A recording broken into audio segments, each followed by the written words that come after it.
السلام علیکم ورحمۃ اللہ وبرکاتہ۔ الحمد للہ حمدا کثیرا طیبا مبارکا فیہ، اما بعد۔ وقال الامام بخاری رحمہ اللہ فی کتابہ الحب فی اللہ والبغض فی اللہ من الایمان، وكتب عمر بن عبد العزيز إلى عدي بن عدي أن للإيمان فرائض وشرائع وحدود وسنن، فمن استكملها استكمل الإيمان، ومن لم يستكملها لم يستكمل الإيمان، فإن أعش فسأبينها لكم حتى تعلموا بها، وإن أمت فما أنا على صحبتكم بحريص۔ ناظرین،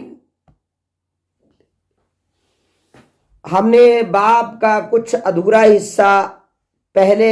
آپ کی خدمت میں پیش کیا تھا۔ آج بھی ہم اسی باب کے کچھ حصے کو آپ کی خدمت میں پیش کر رہے ہیں۔ نبی کریم صلی اللہ علیہ وسلم کی احادیث کا بیان کرنا اور لوگوں تک ان کو پہنچانا، یہ ہماری ذمہ داری ہے، چاہے وہ پہنچانے کا طریقہ درس و تدریس ہو یا اسی طرح ناظرین کی خدمت میں،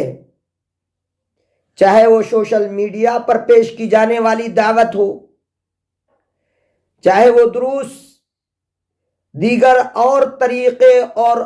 وسائل کے ذریعے سے پہنچانے کا فریضہ کوئی ادا کرتا ہو، وہ سب اللہ کے رسول صلی اللہ علیہ وسلم کی تبلیغ کا حق ادا کرنے کی کوشش کر رہے ہیں۔ اللہ سے دعا ہے کہ اللہ تعالی ہمیں بھی اللہ کے رسول صلی اللہ علیہ وسلم کی باتیں، آپ کے ارشادات آپ تک اس طریقے سے پہنچانے کی توفیق عطا فرمائے جس طریقے سے مقصود اور مطلوب ہے۔ امام بخاری رحمۃ اللہ علیہ نے جو باب باندھا تھا ایمان کی زیادتی اور نقصان کے سلسلے میں، ہم نے آپ کو بتایا بھی تھا، اور قرآن مقدس کی آیات سے استدلال کرتے ہوئے قرآن مقدس کی آیات سے ہم نے ان باتوں کی وضاحت بھی کی تھی۔ یہ دروس ہمارے عام لوگوں کے لیے بھی اور طلباء اور طالبات کے لیے بھی ہے۔ اللہ تعالیٰ سے دعا ہے کہ اللہ تعالیٰ ان دروس کے ذریعے سے لوگوں کو ہدایت نصیب فرمائے اور ہمیں بھی اس پر عمل کر کے اپنی زندگی کو سنوارنے کی اللہ توفیق عنایت فرمائے۔ کتاب الایمان امام بخاری رحمۃ اللہ علیہ نے ذکر فرمایا ہے، اس کتاب الایمان کا ایک باب آپ کی خدمت میں پیش کیا جا رہا ہے، جس کو تفصیل کے ساتھ امام بخاری رحمۃ اللہ علیہ نے بیان فرمایا ہے، اور اس میں اقوال علماء بھی ذکر فرمائے ہیں۔ اللہ کے رسول صلی اللہ علیہ وسلم کی احادیث یہ ایک وہ امانت ہے کہ جس کو پہنچانا بہت ضروری اور لازمی ہے، تاکہ لوگ جہالت کے کاموں سے نکل کر ایمان کی صحیح ان کو پہچان ہو، اور ایمان کسے کہتے ہیں اور ایمان کے تقاضے کیا ہے اور ایمان چاہتا کیا ہے، اس سلسلے میں ہمیں بہت ہی تحقیق کرنے کی ضرورت ہے۔ الحب فی اللہ والبغض فی اللہ، امام بخاری رحمۃ اللہ علیہ نے اس باب کے اندر، جس کو ہم نے آپ کی خدمت میں ایک پہلی قسط میں رکھا، 20واں درس تھا، اب یہ 21واں درس ہے، اس کے اندر ہم رکھ رہے ہیں، تو اس میں ایمان بڑھتا بھی ہے، ایمان گھٹتا بھی ہے، اس کا ثبوت دیا گیا، اور ان فرقے باطلہ کا رد کیا گیا، جہمیہ، معتزلہ وغیرہ کا، جن کے یہاں ایمان گھٹتا ہی نہیں اور ایمان بڑھتا ہی نہیں ہے، تو ان کی تردید بھی امام بخاری رحمۃ اللہ علیہ نے بحسن خوبی الحمدللہ بیان فرمائی ہے۔ محترم ناظرین، الحب فی اللہ، اللہ کے بارے میں اللہ کے لیے محبت کی جائے اور بغض اور کینہ بھی اللہ کے لیے رکھا جائے۔ جو لوگ اللہ کے حکموں کے مطابق زندگی گزارتے ہیں اور اللہ کی باتوں پر ایمان رکھتے ہیں اور اس کے شرائع کی اور اس کے احکامات کی وہ پابندی کیا کرتے ہیں اور اللہ عز و جل کی باتوں پر عمل کیا کرتے ہیں، اللہ سبحانہ و تعالی کی، تو ایسے لوگوں کا ایمان بڑھتا ہے، اور جب کوئی برائی آدمی کرتا ہے تو ایمان گھٹتا ہے۔ ایمان کے معاملے میں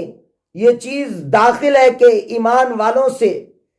جو ایمان والے ہیں ان سے محبت بھی کی جائے گی، اور جو ایمان والے نہیں ہیں اگر وہ اللہ اس کے رسول کے حکم کی مخالفت کرتے ہیں تو ان سے بغض بھی رکھا جائے گا،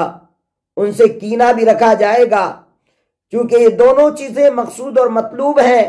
نبی کریم صلی اللہ علیہ وسلم نے ان کے بارے میں بیان فرمایا ہے، فرمایا کہ الحب فی اللہ، اللہ کے بارے میں محبت، اور والبغض فی اللہ، اور اللہ ہی کے لیے بغض رکھنا، یعنی پسندیدگی بھی ہو تو اللہ کے لیے ہو اور ناپسندیدگی ہو تو اللہ کے لیے ہو، یعنی اپنے مفاد کے لیے نہیں۔ اگر کسی کو ہم لائک کر رہے ہیں، کسی کو ہم چاہتے ہیں، کسی سے ہم محبت کر رہے ہیں، تو اپنے مقاصد کے حل کے لیے نہیں، اپنے مقاصد اور اپنے مطالب کو حل کرنے کے لیے نہیں، بلکہ اس کو اس کی جان کے اس عذاب سے بچانے کے سلسلے میں ہونی چاہیے جس کو اللہ تعالیٰ نے غیر مومنوں کے لیے تیار کر رکھا ہے۔ اور یہ فکر ہونی چاہیے کہ اللہ کا بندہ یہ ہدایت پر آ جائے اور ہدایت پر ایمان پر قائم ہو جائے، ایمانی تقاضوں کو پورا کرنے لگے، یہ جنت میں جائے تو یہ میری کامیابی کی دلیل ہے اور اس کی کامیابی کی بھی دلیل ہے۔ یہ اگر خواہش رکھ کر اللہ کے لیے محبت کرتا ہے، اللہ کے لیے کسی سے پیار کرتا ہے، اللہ کے لیے وہ کسی کو لائک کرتا ہے، اللہ کے لیے وہ کسی کو چاہتا ہے، تو یہ محبوب اور مطلوب اور مقصود ہے۔ اور اگر اللہ کے لیے نہیں چاہتا، اپنے مقاصد کے لیے، اپنے مقاصد کے حل کے لیے چاہتا ہے، تو ایسی صورت میں اس کی یہ چاہت کبھی دینداری کی چاہت نہیں مانی جائے گی، ایمان والی چاہت نہیں مانی جائے گی۔ ایمان کی چاہت یہ ہے کہ اللہ ہی کے لیے کسی کو محبوب سمجھا جائے اور اللہ ہی کے لیے کسی کو مبغوض جانا جائے۔ جو اللہ تعالیٰ کی باتوں کو ناپسند کرتا ہے، جو اللہ کے دین کی مخالفت کرتا ہے، جو شریعت مطہرہ کی پابندی نہیں کرتا، تو ایسے آدمی کے اس عمل سے بغض بھی کیا جائے گا، کینہ بھی کیا جائے گا، اور اس سے جو ہے اس سے لا اعتنائی بھی برتی جائے گی اور اس سے لاپرواہی بھی برتی جائے گی، غرض یہ کہ اسے مبغوض جانا جائے گا۔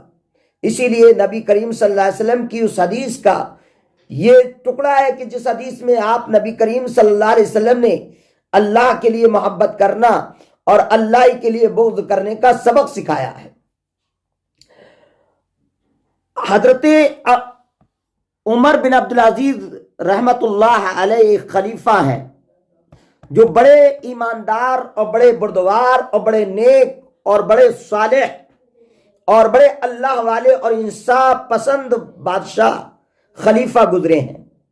ان کو خلیفہ راشدین میں شمار کیا جاتا ہے۔ انہوں نے عمر ابن عبدالعزیز رحمت اللہ علیہ نے جو ہے ایک خط لکھا اور عدی ابن عدی کی جانب اور ان کی جانب لکھ کر کے کہا کہ ایمان کے لیے کچھ فرائض ہیں اور کچھ احکامات ہیں اور کچھ حدود ہیں اور کچھ سنتیں ہیں، بس جس نے اس کو مکمل کیا اس نے ایمان کو مکمل کر لیا۔ یعنی عمر ابن عبدالعزیز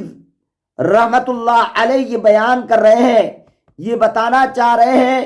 کہ یہ سمجھانا چاہ رہے ہیں کہ اگر ایمان والا اللہ کی محبت اور اللہ کے رسول کی محبت کا جو ہے متقاضی ہے، اور وہ اللہ کی محبت کو اللہ تعالیٰ کی محبت کو چاہتا ہے، اللہ تعالیٰ کی محبت میں وہ مستغرق ہے، تو اس کے لیے ان چیزوں کی پابندی کرنا ضروری ہے، چونکہ ایمان کا تقاضا ہے کہ فرائض کی پابندی کی جائے۔ فرائض سے مراد جو اللہ تعالیٰ نے اس کے اوپر کلمہ لا الہ الا اللہ محمد رسول اللہ کے اقرار کے بعد جو نمازیں فرض فرمائی ہیں، ان نمازوں کی 5 وقت کی پابندی کرنا، اور اللہ رب العالمین نے جو اس کی استطاعت ہونے پر جو اسے اللہ رب العزت نے دولت نصیب فرمائی ہے اس میں سے زکوٰۃ کا ادا کرنا، اور اسی طرح رمضان المبارک کے روزے کا مہینہ مل جائے، رمضان المبارک کا مہینہ اسے حاصل ہو جائے تو اس میں رمضان کے روزے رکھنا یہ اس کے لیے فرض ہے۔ اسی طرح اگر اللہ تعالیٰ نے اسے دولت سے مالا مال کیا ہے اور اس کے پاس زیادہ راہ بھی ہے اور خرچے کے لیے سب کچھ موجود ہے، اس کے بعد اس کے اوپر فرض ہوتا ہے کہ وہ حج بیت اللہ کرے، تو وہ حج بیت اللہ کے لیے جائے۔ یہ فرائض ہیں اللہ تعالیٰ کی جانب سے، اللہ رب العزت نے یہ فریضے متعین فرمائے ہیں، جو اس کا حقدار ہوگا وہ اس کو اگر ادا نہیں کرے گا تو اللہ تبارک و تعالیٰ کے ہاں اس کے ایمان کی کمی کو لکھ دیا جائے گا، اور اگر اس نے ان کی پابندی کی اور اس پر پورے طریقے سے کھرا اترا تو اس کا ایمان بڑھتا ہے اور ایمان گھٹتا نہیں، اور جب ایمان بڑھتا ہے تو اس کا اجر بھی بڑھتا ہے اور اللہ تعالیٰ اسے اپنی رحمت سے اجر بھی عطا فرماتا ہے۔ جو اللہ تعالیٰ نے احکامات بیان فرمائے ہیں اور جن مسائل کا اللہ تبارک و تعالیٰ نے ذکر کیا ہے، ان مسائل پر چلنا اور ان کے شریعت کے احکامات کے مطابق عمل کرنا یہ بہت ضروری ہے، اور اسی طرح اپنے عقیدوں کو درست رکھنا یہ بہت لازمی امر ہے، اور اپنے عقیدے پر چلنا یہ بہت ہی لازمی امر ہے۔ لہذا اچھا عقیدہ، بہترین عقیدہ، عقیدہ توحید، مضبوط و مستحکم عقیدہ ایک مومن کا ہونا چاہیے، جس کے بارے میں عمر ابن عبدالعزیز رحمہ اللہ نے عدی ابن عدی کی جانب لکھے ہوئے خط کے اندر اشارہ فرمایا ہے، اور اس کے بعد یہ بتایا کہ حدود کی پابندی، یعنی اللہ تعالیٰ کی حدوں کو پار نہ کیا جائے۔ اللہ کے حدود یہ ہے کہ جس بات کا اللہ نے جیسے حکم فرمایا ہے اسی کے مطابق کیا جائے، اور اگر اس کے مطابق نہیں کیا تو ایسی صورت میں سزا کا مستحق قرار دیا جائے گا۔ کچھ ایسے امور ہیں جیسے کہ زنا ہے، چوری ہے، اس کے لیے حدود کو متعین فرمایا ہے، اور خیانت ہے، اور اسی طرح اس کے ساتھ ساتھ بہت سارے ایسے امور ہیں کہ جن میں حدود کا تعین کیا گیا ہے۔ وہ حدود اگر اس حدود سے پار کرے گا اور اس کی تکمیل نہیں کرے گا تو ایمان کے اندر کمی ہو جائے گی۔ اور سنتیں ہیں، سنتوں سے مراد نبی کریم صلی اللہ علیہ وسلم کے وہ معمول کے اعمال جو آپ کیا کرتے تھے، آپ نبی کریم صلی اللہ علیہ وسلم جس کا حکم دیا کرتے تھے، وہ تمام باتیں جس طریقے پر محمد رسول اللہ صلی اللہ علیہ وسلم نے اپنے صحابہ کو رہنمائی فرمائی، اور صحابہ نے عین رسول اللہ صلی اللہ علیہ وسلم کے کیے ہوئے کے مطابق ان فعلوں کو، ان کاموں کو، ان تمام چیزوں کو انجام دیا، ان تمام کو اللہ کے نبی صلی اللہ علیہ وسلم کے طریقے کے مطابق انجام دیا۔ آپ صلی اللہ علیہ وسلم کی سنت سے انہوں نے لا اعتنائی نہیں برتی، ان طریقوں کو اپنایا جو طریقے محمد رسول اللہ صلی اللہ علیہ وسلم نے بتائے، وہ تمام سنتوں پر عمل کرنا ایک مومن کے لیے بے حد ضروری اور لازمی ہے۔ کہا جنہوں نے ان سب کی تکمیل کی اس نے اپنے ایمان کو مکمل کر لیا، اور جس نے ان سب کی تکمیل نہیں کی اس نے ایمان کو مکمل نہیں کیا۔ حضرت عمر بن عبدالعزیز رحمہ اللہ فرماتے ہیں اگر میں زندہ رہا تو ان قریب سب کی تفسیر میں تم سب کی توضیح اور سب کی وضاحت میں تم سے بیان کر دوں گا، اور ہر چیز کے فین عیش فَسَأُبَيِّنُهَا لَكُمْ، اگر میں زندہ رہا تو ان قریب میں تم سے ساری کی ساری اپنی زندگی میں وہ باتیں بتا دوں گا جو باتیں نبی کریم صلی اللہ علیہ وسلم سے ہم تک پہنچی ہیں، اور اللہ کے نبی صلی اللہ علیہ وسلم کے ہر بتائے ہوئے فریضے اور اللہ کے نبی صلی اللہ علیہ وسلم کے ہر بتائے ہوئے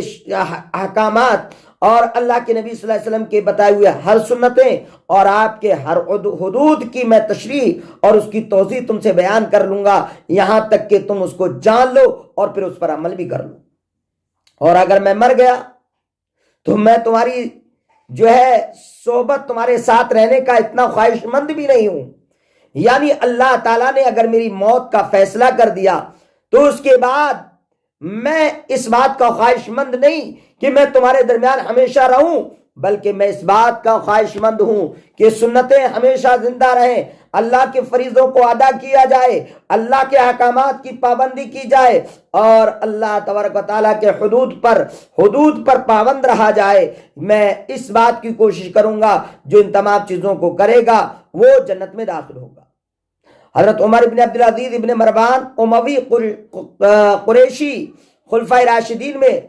5ویں خلیفہ ہیں۔ اللہ تبارک و تعالیٰ نے جو ہے ان کو بہت ہی بڑا اہم مرتبہ عطا فرمایا۔ یہ مجدد اسلام تھے۔ آپ 99 ہجری میں مسند خلافت پر متمکن ہوئے تھے۔ بنو امیہ کے اس دور میں جس دور کے اندر مفاسد کا دروازہ کھلا ہوا تھا اور مظالم ہوا کرتے تھے، ایسے دور میں اللہ تبارک و تعالیٰ نے ایک انصاف